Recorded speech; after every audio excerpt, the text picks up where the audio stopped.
Mulțumesc, Ștefania și Creative Mornings Cluj pentru invitația de a vorbi astăzi la Creative Mornings Cluj. A fost repetitiv. O să se întâmple asta foarte des în dimineața asta pentru că am emoții. Chiar le ziceam oamenilor mei că m-am dat de 2 ori cu deodorant. Transpirat foarte mult. Vreau numai să mă asigur că toată lumea mă vede și mă aude din spate. Perfect. Ok. Numele meu este Ruth Borgfjord. Eu sunt născută și crescută aici în Ardeal, de aici de acasă. Cred că sunt aici pentru că sunt artist. Cred că sunt aici pentru că am trăit de unele dăți în viața mea cu curaj. Cred că sunt aici că de mai multe ori am trăit în viața mea fără curaj. Am trăit plină de frică și plină de... Ok, perfect. Am trăit plină de frică și în medii în care nu-mi făceau bine, în relații și în joburi care nu mă satisfăceau. Și cred că sunt aici pentru că la un moment dat pur și simplu am decis că trebuie să fac o schimbare și eu merit să fac schimbarea aia și să-mi urmez visele. Și când mă gândesc la curaj, primul lucru care îmi vine... Stau aici că mi s-a zis să stau în partea asta, dar dacă nu mă vedeți, mă mut. Primul lucru care îmi vine în minte când mă gândesc la curaj e lucruri pe care Brené Brown le zice și unul în mod deosebit, că curajul înseamnă să-ți spui povestea despre cine ești și să o spui cu toată inima. Unele dintre visele care le-am avut de când eram mică a fost să fiu artist. Dar nu știam să pictez sau să desenez. Așa că imediat am realizat că eu niciodată nu voi fi artist, așa că am pus acest vis gând deoparte și mi-am văzut de viața mea, am zis o să fac ceva la care să mă pricep, să fac ceva practic. Așa că am devenit inspector pentru grija copiilor în Canada și mă simțeam foarte mândră și împlinită de faptul că sunt un adult care contribuie la societate, care ajută la creșterea copiilor, care se asigură că sunt medii adecvate pentru dezvoltarea lor. Aveam casă, masă, titlu, mașină, mi se părea că fac totul bine și că I'm living the life, adică ce altceva să mai vrei. Și totuși în inima mea mă simțeam foarte, foarte neîmplinită și nesatisfăcută de toată munca. Era satisfăcătoare mental, dar nu la un nivel unde simțeam că sufletul mi-e liniștit și împăcat. Așa că am decis să-mi dau demisia. Bineînțeles, mi-a luat vreo 6 luni să ajung de aici, din biroul meu, până la biroul managerei mele și să-i zic da, eu vreau să nu mai lucrez aici. Și ea să te întrebe, ok, și ce vei face pe viitor? Și eu să zic, habar n-am. Dar simțeam că trebuie să fac o schimbare, chiar dacă nu mi-era calea toată întinsă în față, toate scările. Știam că vreau să mă exprim, vreau să fac ceva creativ, dar știam că nu sunt artist pentru că eu nu pictez și eu nu desenez. Și nu mi-era clar încotro vei merge. Dar un lucru foarte fain care se întâmplă atunci când faci un pas foarte mic de a-ți respecta și a-ți onora sufletul, cineva dă din cap, da, super tare, tot universul începe să miște niște circumstanțe în viața ta, să te ajute cumva pe calea asta pe care vrei să mergi.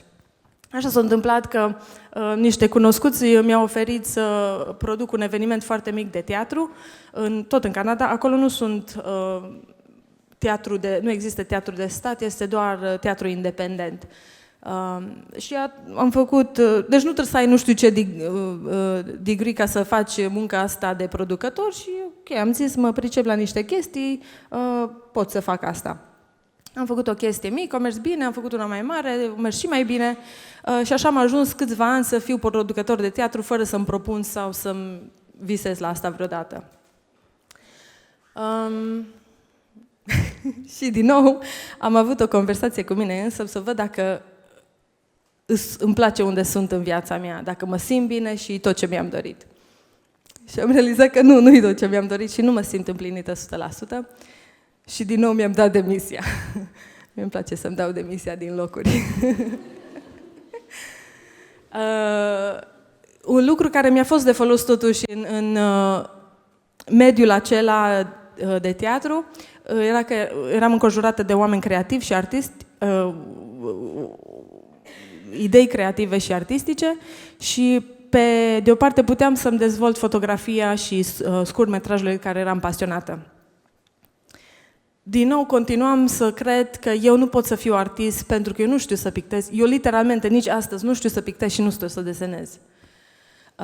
Și pentru mine arta era pictură și desen. Și dacă nu știi să faci lucrurile astea, nu ești artist, hai, du-te acasă. Așa că eu m-am dus acasă și mi-am pus capul jos. Dar la un moment dat am descoperit, slavă Domnului, că arta nu-i doar pictură și desen, că există și artă contemporană, că există instalații și performance-uri, există fotografie, există artă ca obiect, obiectul ca artă, există viața mea e artă, foarte multe concepte care dintr-o dată așa cred că mi-au salvat viața. Atunci am decis că ok, o să-mi dau șansa asta și o să mă apuc să fac ceva despre această dorință a mea de a crea, de a mă exprima.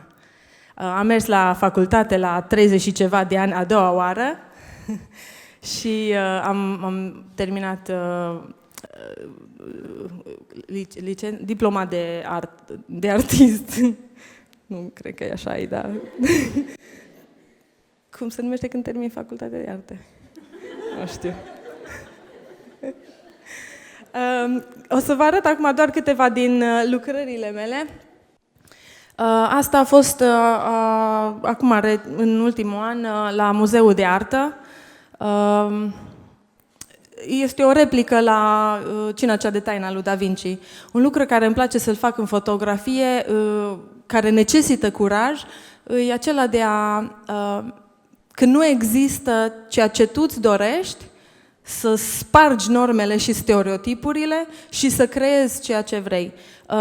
Eu, de-a lungul vieții, eram confuză despre rolul femeii în artă, rolul femeii în religie și erau niște chestii care nu se așezau acolo la locul lor.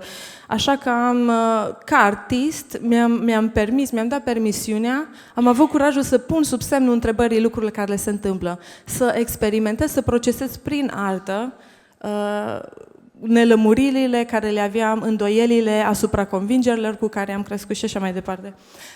În imagine toate femeile sunt din Cluj, toate femeile sunt artiste și toate femeile sunt în momentul creației.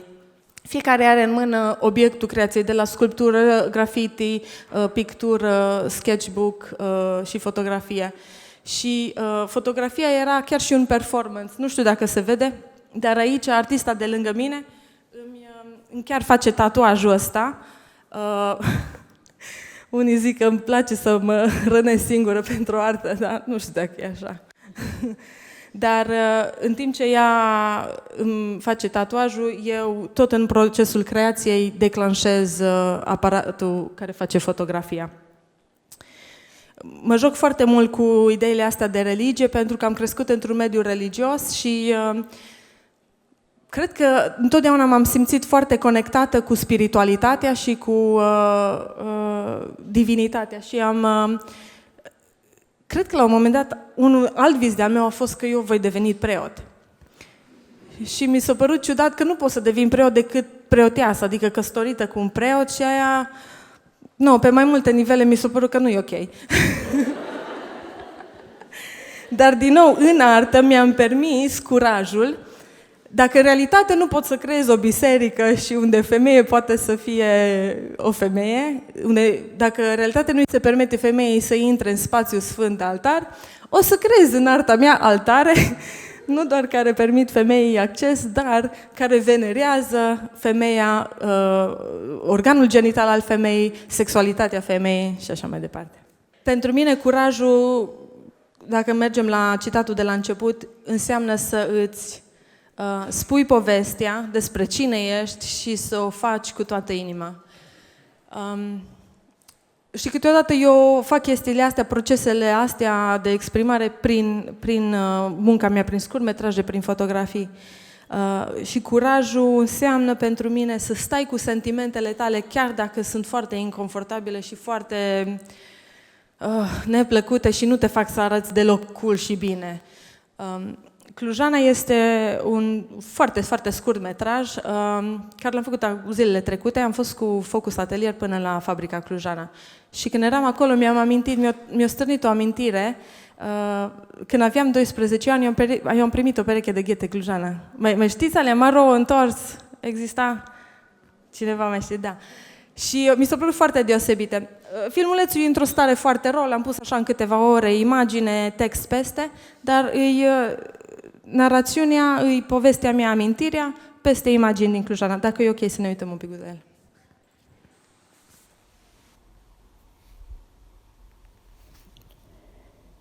Când aveam vreo 12 ani, am primit cadou o pereche de ghete.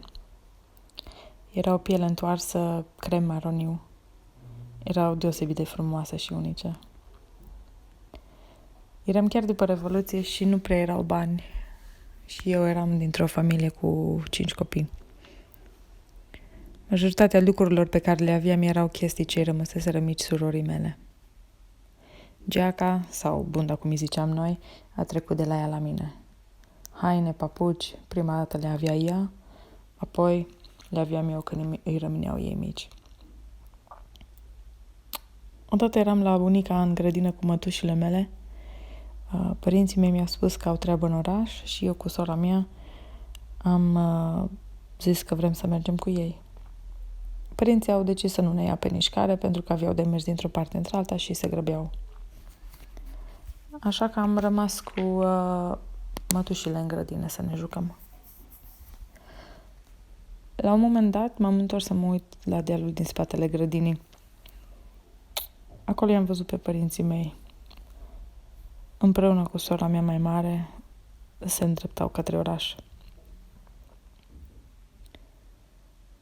Mi-a căzut inima din piept. Am întrebat mătușile de ce au plecat fără mine. De ce nu m-au luat și pe mine? De ce nu m-au ales pe mine?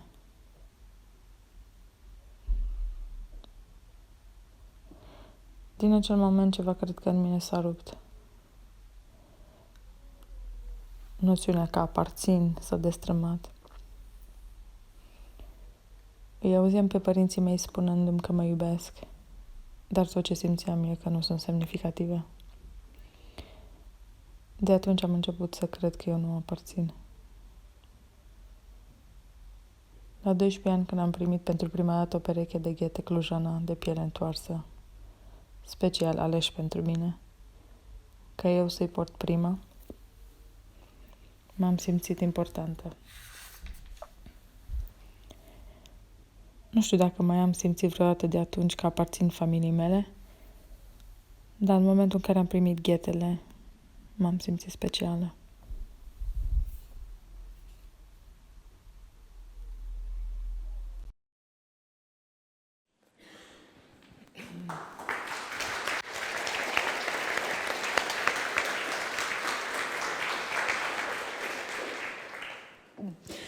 E foarte incomod câteodată să stai cu sentimentele care nu se simt bine și e foarte ușor să vrei să treci peste ele, dar cred că curajul înseamnă să fii vulnerabil, să simți și să nu fugi atunci când e momentul, să faci asta dacă poți. Dar un proiect care mi-a plăcut foarte mult, am scris o carte în toamna trecută, se numește Eu sunt fată, pot să fac orice, care e un proiect prin Fundația Altart. E pentru fete, femei. Eu, sincer, când am îndoieli despre viață și îmi lipsește energia și entuziasmul, îmi citesc cartea și mă simt mai bine. Dar așa de mult mă bucur că există artă care nu e doar desen și pictură, că există și alte forme prin care poți să te exprimi, poți să mă exprim. O să vă citesc o singură hârtie, ori pagină din carte. Cartea se poate găsi gratuit la Fundația Altart. Găsiți pe Facebook, Fundația Altart. Titlul cărții Sunt fată, eu pot să fac orice. Fie că-s româncă, maghiară, romă sau germană, eu contez. Și am valoare. Eu nu sunt o servitoare, eu sunt o luptătoare. Nu mi-e rușine de locul unde locuiesc, de oamenii pe care îi iubesc. Uneori sunt unică, deosebită. Alteori mă simt ca o furnică, dar nu e panică. Oricum sunt eu. Năstrușnică, cinstită. Sunt ca o clătită, care pe dinăuntru are umplutură de alploare, belșug de frumusețe, delicatețe, politețe. Dar am tărie, că sunt o puternică, autentică, energetică, sunt fică, uneori mi-e frică. Nu contează ce culoare are părul meu, dacă am iubit, iubită sau telefon nou, dacă mă murdăresc sau stau complet nemișcată, să nu mă umplu de praf, să nu fiu judecată. Nu contează dacă las oamenii cu gura căscată sau trec neobservată, eu sunt eu și eu sunt importantă. Asta e doar o singură pagină. Dar pentru mine curajul când creez îi să îmi permit să ocup spațiu, să știu care mi-e dreptul, să-mi revendic locul în lume, mai ales ca fată, ca femeie, pentru că știam că sunt multe lucruri care nu le pot face. Dacă băieților le era permis să meargă afară, poate eu trebuia să rămân în casă, să fac anumite chestii. Am decis să schimb narațiunea, să schimb convingerile cu care eram crescută și să-mi creez propriul crez. Și, din nou, când nu există ceea ce vrei, atunci ți-l creezi singur. Așa că mi-am creat singura carte care să-mi zică, nu, e ok să fii așa cum ești. Ăsta e un proiect care l-am făcut, se numește Sfântul Queer la Cluj. Nu știu dacă ați fost la Electric Castle, era cât geamul la castelul de la Banfi. Queer la Cluj e o replică, câteodată îmi place să creez conținut original, bazat pe propriile experiențe de viață și câteodată îmi place să dau replici. Și cred că ia curaj să zici, bă, eu am alte opinii decât aveți voi. Așa că eu să-mi dau filmul meu. Asta e o replică la arta secolului IX. Am aflat despre arta secolului IX că e artă bisericească, totul se bazează pe iconografie. Nu există conceptul de artist, instituția este artistul, autorul lucrării și arta pe atunci nu era artă, era meșteșug. Și în cele mai multe lucrări se întâlnește Sfântul cu textul în mână. Așa că asta e versiunea din secolul acesta cu Sfânta, cu textele ei în mână. Queer la Cluj este un proiect pe care l-am făcut împreună cu un grup de femei LGBT. Când am revenit în țară, primul lucru care l-am făcut să inițiez acest grup, un grup de femei care, unul dintre lucrurile care ne leagă este că suntem LGBT. Eu de la 14 ani am știut că sunt gay. Am crescut într-o familie foarte religioasă și știam că poți să fii criminal și Dumnezeu te iartă, dar să fii gay nu e chiar așa ușor. Și să fii vegetarian era așa undeva printre ele. Da, dar nu chiar. Și părinții mei aveau o bibliotecă foarte mare cu foarte multe cărți. Una dintre cărți era carte despre istoria artei. Mi se părea că Renașterea era fascinantă, mai ales tablourile unde femeile erau întinse pe banchete în spații foarte fascinante, frumoase. Și mie mi s-a părut, la vârsta aia de adolescentă, că femeile sunt cele mai frumoase lucruri care există pe pământ. Și am realizat că m-am gândit că poate toată lumea crede acest lucru. După aia m-am prins că nu toată lumea crede acest lucru și mai ales că nu e ok pentru mine ca fată să cred acest lucru.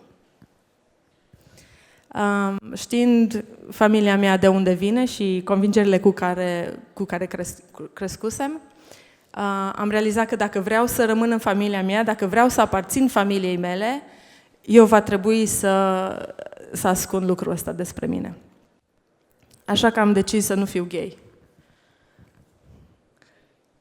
Și aia a cauzat foarte multe probleme în viața mea. De la depresii și tot felul de situații de viață unde nu mă simțeam confortabilă să fiu. Am crezut că ca să fiu acceptată și acceptabilă, va trebui să ignor, să ascund lucrurile astea, această parte din mine. Am crezut că dacă nu aparțin familiei mele, înseamnă că nu aparțin nimănui și nu pot exista pe pământ. Așa că am făcut decizia conștientă să ignor ceea ce sunt.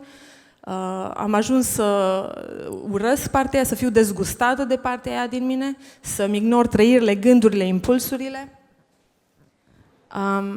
Am ajuns să mă deconectez complet și să nu mai știu cine sunt, să cred că nu sunt acceptabilă. Și nu numai atâta, am ajuns să simt asta față de alți oameni care erau gay. Am ajuns să-i urăsc și să mă simt dezgustată de ei. Eu am trăit câțiva ani în Canada, unde oamenii gay sunt foarte vizibili. Aveam colegi, vecini, am ajuns să fiu prieten cu ei, se țineau de mână pe stradă. În neacceptarea mea, am ajuns să întorc capul, ori ochii peste cap când îi vedeam și să zic, uite-te și la nesimțiții ăștia cum se afișează pe aici. Chestia e cu noi gay care nu ne acceptăm, e că ajungem să-i urâm pe cei care se acceptă. Și să ne deranjeze foarte mult când oamenii au curajul să trăiască liber. Și eu îi uram pe oamenii care aveau curajul să trăiască liber. Pentru că uram partea aia din mine. Am ajuns să-i cunosc pe unii dintre acești oameni și să realizez că, ok, aș putea să fiu chiar și prieteni. Și am realizat că convingerile cu care eu am crescut când eram mică, cumva nu se așezau cu realitatea care o trăiam. Când am crescut, era gay egal rău și acum, ca adult, eu aveam grupul ăsta de oameni aici în fața mea care erau foarte prietenoși, foarte drăguți, amabili, foarte normali și cumva nu puteam să îmbin lucrurile astea două. Și atunci, ca orice adult, cred că toți facem chestia asta, ne întrebăm un pic, chestiile cu care am crescut eu, sunt chiar convingerile mele, mi-aparțin mie sau sunt convingerile altora? Și am realizat că credința aia nu mi-aparține, că e altora și o respect și le-o las lor, dar eu aleg să cred altceva. Pentru mine să fii gay nu e ceva rău. Am devenit una dintre cele mai mari susținătoare ale oamenilor gay, dar nici de cum nu puteam să mă accept pe mine. Eu nu sunt gay. N-aveam curajul. La un moment dat, pentru că toată călătoria asta așa a durat o vreme, am zis să fac un exercițiu creativ. Să-mi imaginez că am un copil și că copilul este gay și să îi scriu o scrisoare. Și am scris o scrisoare acestui copil imaginar și era plină de iubire, plină de acceptare, plină de, dincolo de toleranță, era sărbătorirea acestui copil. Și m-a pus pe gânduri un picuț și m-am întrebat, dacă eu sunt disponibilă să fac chestia asta pentru alți oameni, de ce nu fac chestia asta pentru mine? Eu nu merit. Și țin de că ăla a fost momentul unde am decis că eu merit să mă accept și să mă iubesc exact așa cum sunt, că acum este momentul în care decid să am curaj și să mă arăt lumii. Dacă mă gândesc înapoi la cuvintele lui Brené Brown, care zice curajul înseamnă să-ți pui povestea despre cine ești și să o faci cu toată inima, realizez că mi-a luat foarte mult timp să am curajul ăsta să spun povestea a tot ceea ce sunt și să accept toate părțile din mine. Unul dintre lucrurile faine pe care le-am făcut la Less Sisterhood e Coming Out Stories. Coming Out Stories e o seară unde invităm persoane din comunitatea LGBT să-și spună poveștile. creăm un mediu de siguranță unde oamenii vin să spună cum au ajuns să se accepte pe sine și cum au ajuns să se arate deschis lumii din jurul lor. Anul trecut, la unul dintre evenimentele astea, o femeie a venit și a zis, asta e prima dată când zic cu voce tare, dar eu sunt gay. Și eram toți uimiți și am atacat-o cu îmbrățișări și din astea, dar mi s-a părut un lucru fenomenal că am participat la crearea acelui spațiu unde oamenii zic, da, eu am curajul să fiu exact ceea ce sunt și să mă accept și să mă iubesc exact așa cum sunt. Cred că experiența aia e pentru mine unul dintre cele mai împlinitoare lucruri pe care le-am făcut vreodată în viața mea. Provocarea mea pentru astăzi la tema curajului e să afli ce-ți place să faci în viața ta, să afli care sunt pasiunile și care ți-e visul și să-ți dai demisia din toate joburile care nu-ți sprijină acest vis. Și să fii sinceră și sincer cu tot ceea ce ești. Poate nu ești gay, e ok, te accept așa cum ești. Poate ai ceva care ți-e frică să arăți familiei tale sau prietenilor tăi. Știu că e greu să le zici ceea ce ești adevărat. Dar cred că meriți și pentru asta te provoc să afli ce-ți place, să afli cine ești și să mergi și să faci și să te arăți așa cum ești. Și să faci asta cu mult curaj. Mulțumesc!